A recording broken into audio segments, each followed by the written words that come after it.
going on, everybody, and welcome back to my channel, Movie Files. Elliot here with a brand new review, and this time it's for the Netflix new horror film, In the Tall Grass, which premiered today, Friday, and I'm here to share with you all my thoughts on this Stephen King adaptation. I'm going to also let you know if it's something worth streaming over the weekend. But before we get into all that, if you haven't already, do me a favor, hit that subscribe button, and make sure you're hitting that notification bell to stay up to date with our latest videos. And while you're at it, comment below if you've seen the film, if you like it, if you didn't like it, let me know in the comments. With that being said, let's jump into this review.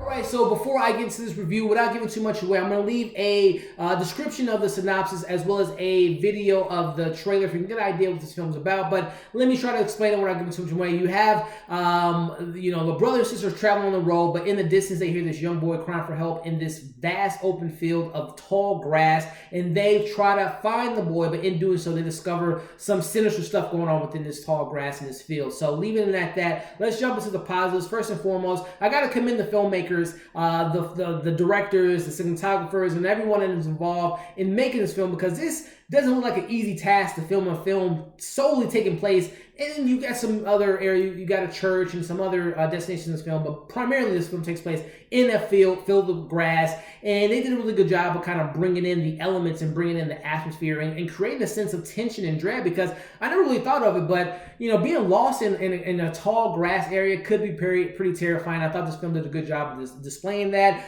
from the sound design to the score of the film at times, and also, like I said, the visual look of the field. I would imagine they shot on site for some of the movie, but I would imagine they had probably a studio set with the tall grass. But more or less, they created a good environment, and I really like the look of the environment. And you felt kind of claustrophobic at times and closed in with this tall grass, surrounding people. So I like that aspect. As far as the other elements I liked about the film, the cast was okay for the most part. I didn't really know much of the cast other than Patrick Wilson, who I'm a big fan of his work, and I liked his character, and I like when he does that type of approach to his acting.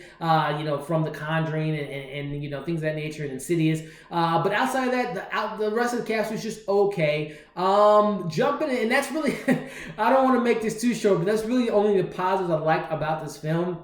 Jumping to the negatives without making a whole laundry list, I just wasn't engaged with the characters. The storyline was okay. I was interested in the first half of the film because it was really interesting about, okay, what's really going on? Are we dealing with just some sinister time, sci-fi different things they introduced? But it just wasn't interesting to me. It was more questions left unanswered for me by the end of this film. They introduced this particular element to this film, an object, a very large object, without explaining what the significance of that object is. They introduced these kind of creature type of things. I don't want to give too much away, but it's just a lot of question marks with this film that wasn't really explained. There's certain relationships that brought to the forefront that wasn't really explained well, and why would it's just some weird stuff going on. And I like weird films, don't get me wrong. I love horror films, especially weird horror films, but this film ultimately just didn't really work for me. The story wasn't that great. The dialogue was just kind of hit or miss. The character development, the chemistry was okay, but you really didn't know these characters, so when the things are happening, I personally didn't really care for them. Sure, towards the end, there's just a particular moment where you kind of felt for the characters, but then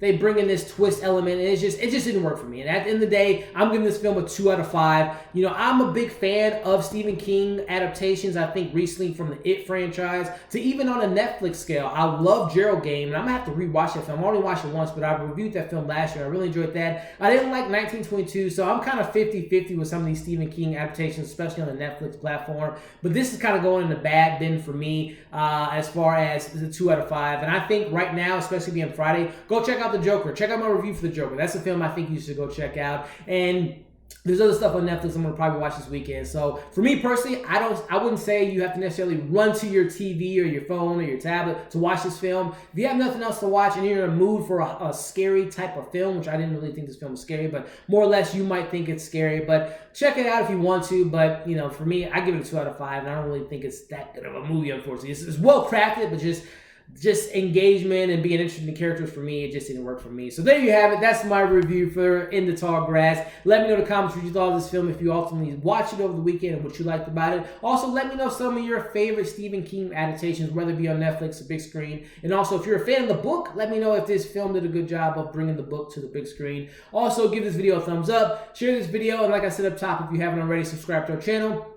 Make sure you hit that notification bell to stay up to date with our latest videos. Like I said, we got a spoiler-free review of the Joker. We'll also have another day or two before we end our contest for the Spider-Man Far From Home giveaway of the code that we're doing, so check out that video. Thank you all for watching this review. Expect more coming this weekend, and we'll see you on the next video.